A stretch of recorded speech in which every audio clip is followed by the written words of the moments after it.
Ito si Weljan Mindoro, tubong Duminag Zamboanga del Sur. Ito ay kasalukuyang lumalaban sa mabigat na timbang ang middleweight division. Impresibo ang batang ito mga brad. Sa edad na 24 anyos ay nagawa nitong maminti na ang 100% knockout ratio. Ang ibig sabihin nito mga brad, sa 13 panalo nito, lahat ay tinapos ng kamao nito sa pamamagitan ng knockout. October 7, 2024 ay naganap ang US debut ni Weljan Mindoro at ito ay kontra sa isa sa pinakadelikadong fighter ng United Kingdom na si Tyler Goodjan. Lubhang malaking pagsubok ito para kay Weljan Mindoro sapagkat hindi madaling kalaban ang mga mandirigmang Briton. Dumagdag pa dito ay ang matinding pressure ng laban na ito para kay Weljan sapagkat ito din ang unang laban nito sa labas ng Pilipinas. Ang kalaban nitong si Tyler Goodjan ay may kartadang 13 wins at 5 losses. Samantalang si Weljan Mindoro naman ay may kartadang 11 wins all by way of knockouts. Bagamat nakalalamang sa record ay hindi dapat maging kampante dito si Weljan sapagkat may kabigatan ng kamao ng Briton at ito ay nakalalamang din sa haba ng tahid nito. Ngunit bago tayo magpatuloy ay inaanyayahan kitang mag-subscribe at pindutin ang notification bell upang palagi kang ma-notify sa mga bago nating video. Sa pagsapit ng kanilang bakbakan ay kapansin-pansin ang ganda ng footwork ni Tyler. Tila ba pinag-aralan nito ng husto at kalkuladong-kalkulado nito ang ating pambato na si Mindoro.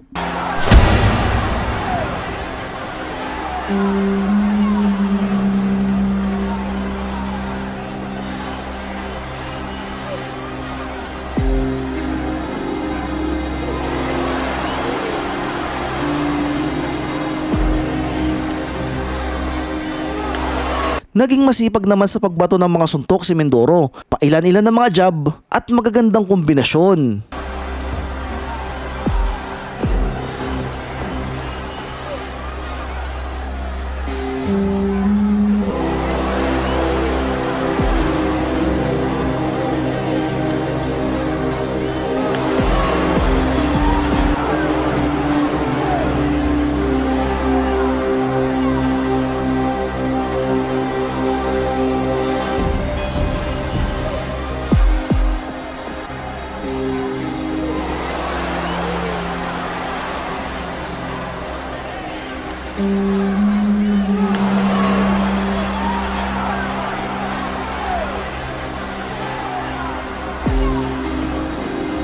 Subalit, veterano ang kalaban na si Tyler at alam nito kung paano kontrahin ang mga atake ni Mindoro. Dahil sa magandang head movement at footwork nito ay nagagawang makapuntos ni Tyler ng paisa-isang mga jab.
Tila ba naging siso ang takbo ng unang round kung saan balanse lamang ang naging puntos ng bawat manlalaro. Dugo at pawis ang puhunan ng isang boksingero bago ito mapanood sa entabladong ito. Kaya naman, ang laban na ito ni Weljan Mindoro ay ang magdidikta ng magiging future nito sa boxing.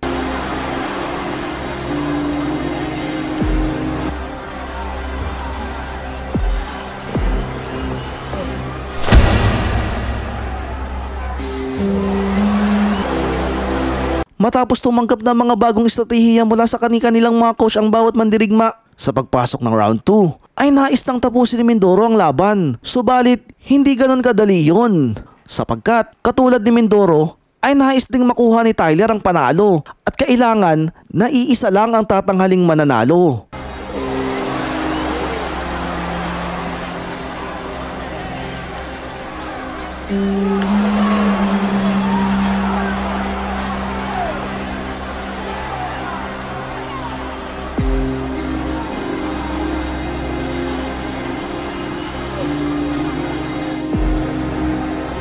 Sa pamamagitan ng magandang preparasyon at mga jabs ay nakuha ni Tyler ang unang bahagi ng round 2. Subalit, naging mahinahon lamang ang ating pambato at matiyaga ito nag-aantay ng magandang atake.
Hanggang maya-maya pa ay biglang nagsigawan ng malakas ang mga manonood nang mapabagsak ni Mindoro si Tyler.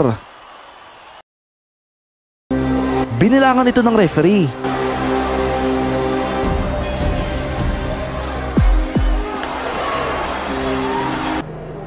Bagamat nahihilo pa, ay nagawa pang ipagpatuloy ni Tyler ang laban. At dito ay muli itong nakipagsabayan ng kamao sa kamao kay Mindoro.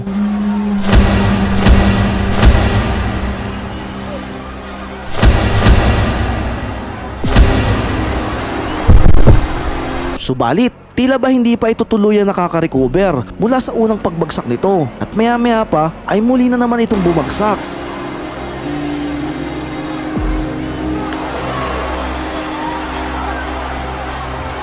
Inakala ni Mindoro na tapos na ang laban. Subalit, kamangha-mangha ang dedikasyong manalo ng Briton at muli nitong nalampasan ang bilang ng referee sa ikalawang pagkakataon. Marahil na sa isip ni Tyler na hindi nito ganoon na lamang kadali ibibigay sa Pinoy ang panalo. At sa muling pagbitaw ng referee ay tila ba galit na toro ang Pinoy at agad nitong sinuwag ang nahihilo pang si Tyler. Bagsak ito.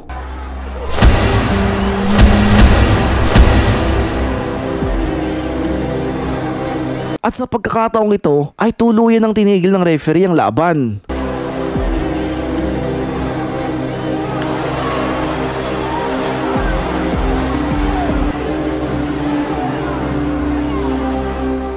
Kamangha-mangha ang laban na pinakita ng Briton mula sa magagandang footwork, magagandang preparasyon at magagandang kombinasyon nito. Subalit, nagmistulang leon naman ang ating pambato na si Mindoro kung saan matyaga lamang ito naghintay ng magagandang pagkakataon kung kailan ito aatakihin ang biktima nito. Dahil dyan ay nakuha ni Weljan Mindoro ang unang tagumpay nito sa labas ng bansa. Anong masasabi nyo sa galawan ni Mindoro mga brad? Pwede na kaya ito isabak sa world title? Handa na kaya ito para sa mga di-kalibring world class opponent sa middleweight division katulad nila Canelo Alvarez sa Triple G? Kung nais mo pang mas makilala ng gusto si Weljan Mindoro, ay ipagpatuloy mo lang ang panonood ng bidyong ito. Hira sa Pilipinas ang magkaroon ng fighter na nagmula sa mataas na dibisyon. Ang tinaguriang The Triggerman ng Zamboanga del Sur na si Weljan Mindoro ay isa sa mga top prospect na inaabangan ngayon sa light middleweight division.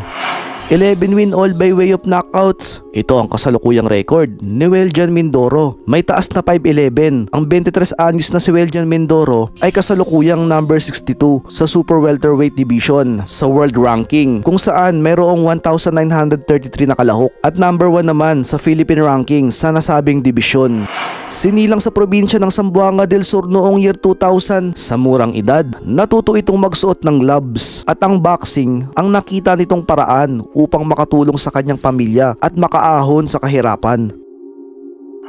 Naganap ang pro debut nito noong April 4, 2019 kontra sa kapwa nito Pinoy na si Jerry Calao, kung saan panalo si Weljan via technical knockout sa round 3. At matapos lang ang 3 buwan ay nasundan kagad ang laban ni Weljan kontra kay Johnny Canoy, kung saan muli niya itong natalo via technical knockout sa round 2.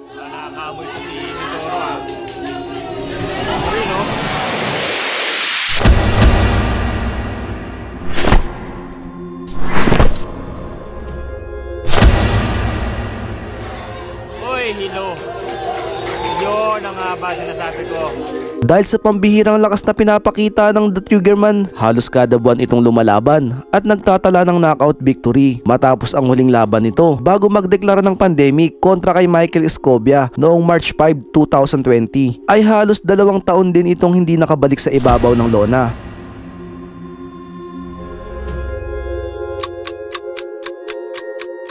April 9, 2022 nang muli itong mabigyan ng pagkakataon na makabalik sa bakbakan. Dahil sa 2 taon itong hindi nakaapak sa ibabaw ng ring, nanabik ito sa sagupaan. Dahil dito ay 40 seconds lang ang tinagal ng kanyang kalaban sa round 1 na si Jerwin Mejes, matapos itong tamaan ng isang malakas na uppercut sa katawan na nagmula kay Weljan. Sa sobrang sakit ay hindi na nagawang ipagpatuloy pa ni Mejes ang laban.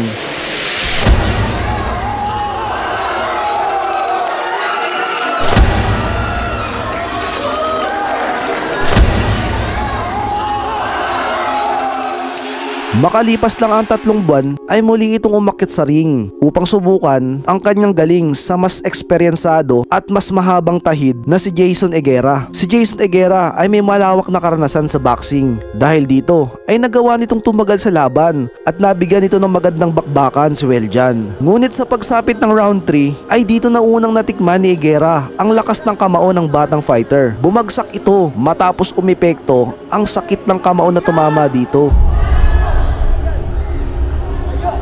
Nagawa pa nitong ipagpatuloy ang laban, ngunit pagsapit ng round 6, isang solid right hook ang muling sumapul sa mukha ni Higuera, dulot ng pinsalang tinamo. Dito na napilitan ng referee na itigil ang laban.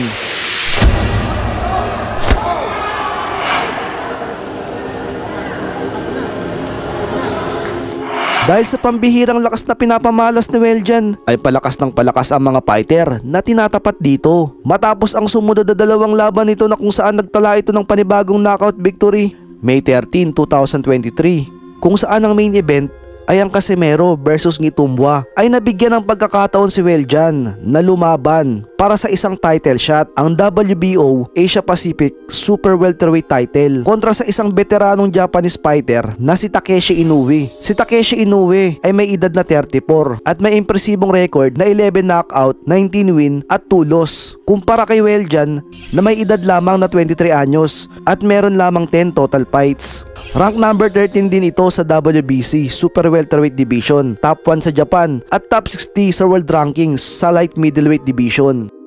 Sa laban na ito, maraming nagsasabi na bagito pa ang Pinoy at hindi pa panahon upang itapat ito sa mga high caliber opponents katulad ni Takeshi, lalo na kapag ang laban ay tumagal ng 12 rounds. Sapagkat kung ating susuriin ang mga nagdaan laban ni Weljan, ay round 6 lamang ang pinakamatagal na laban nito at ito ay noong makaharap niya si Jason Higuera.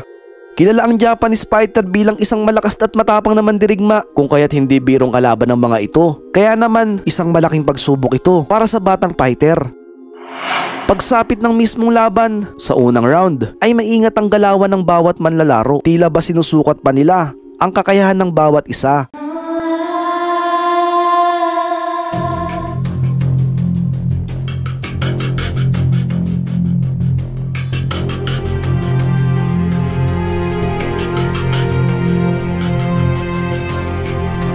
Gamit ang mahabang braso ng Pinoy ay madalas itong makapagbato ng mga jabs at iilang mga power shot.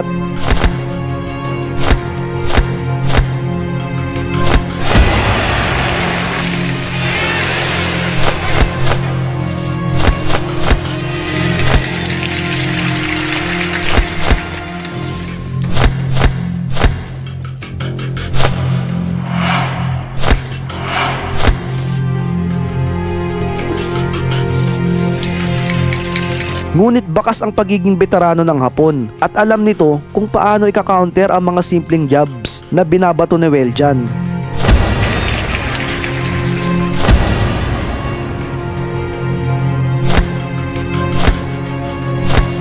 Dahil sa sipag magpakawala ng suntok ni Weljan, nagawa nitong madumi na ang mga early rounds. Madalas itong makapagpatama ng mga malilinis na tira sa Hapon. Bagamat defensive fighting style ang pinapakita ng Hapon, ay madalas namang makapasok si Weljan sa kanyang mga depensa at makapag-secure ng ilang malilinis na tira.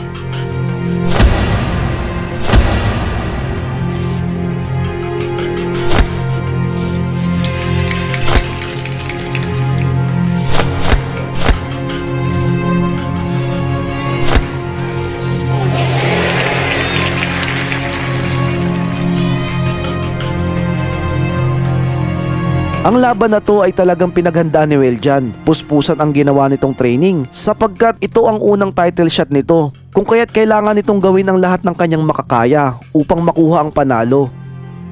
Subalit hindi dumayo ang Hapon para lamang ibalato ang kanyang titulo. Pagdating sa middle round ay dahan-dahan ang nakuha ng Hapon ang takbo ng laban. Madalas nang matamaan si Weljan ng mga overhand punches mula sa Hapon. Ganon din ang ilang mga counter punch na siniset up nito.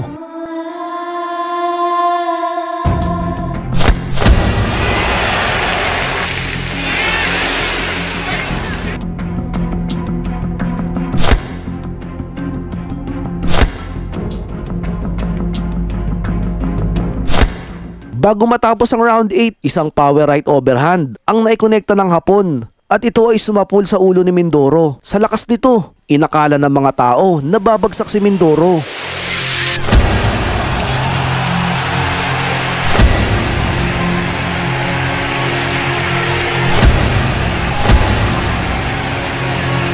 Ngunit ininda lamang ni Mindoro ang kamaong tinanggap nito at pagkatapos ay tumunog ang bell.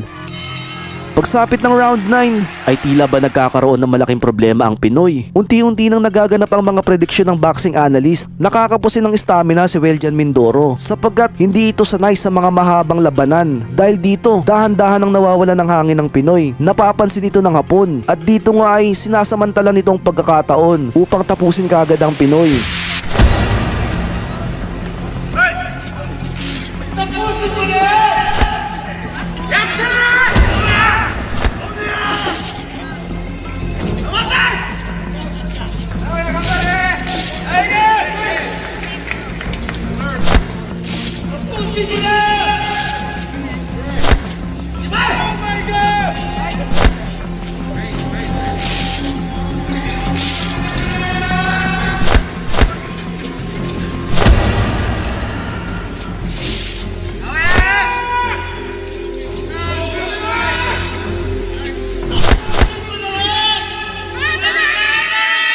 Pagsapit ng round 12, bagamat pagod na ang Pinoy, ay pinipilit pa rin itong makipagsabayan sa Hapon. Marahil nasa isip ng Pinoy na hindi nito pwedeng basta-basta na lamang ibigay ang panalo.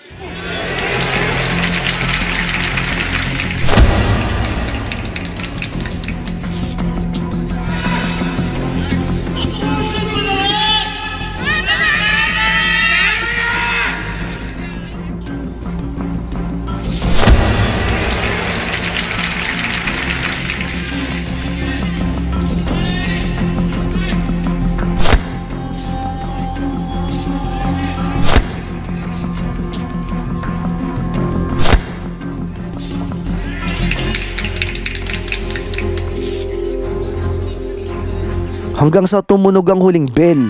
Sa pagtatapos ng laban, ang lahat ay nakaabang kung sino ang tatanghaling panalo. Matibay ang parehong boksingero at maganda ang mga pinakitang laban. Si Weljan, bagamat hindi pa ganon kalawak ang karanasan, ay buong lakas at tapang nitong hinarap at nakipagsabayan sa veteranong fighter na kalaban. Hanggat maya-maya pa ay idiniklara na draw ang resulta ng laban. Ayon kay Weljan, nahirapan talaga siya sa laban na ito kontra kay Takeshi. Natatamaan ko siya at nagugrogi siya.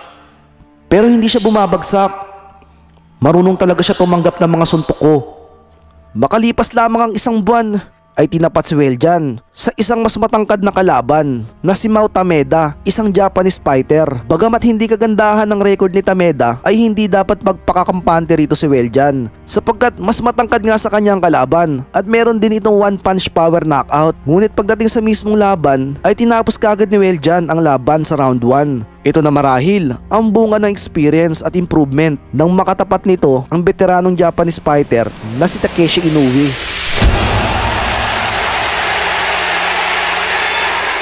Sa ngayon ay nananatiling undefeated with 100% knockout ratio si Weljan. Sana ay mapansin ito ng mga bigating promoter at mabigyan ng magaling na trainer upang magkaroon ng chance na maging isang world champion at maitapat sa mga dekalibreng fighter sa middleweight division katulad nila Triple G at Canelo Alvarez.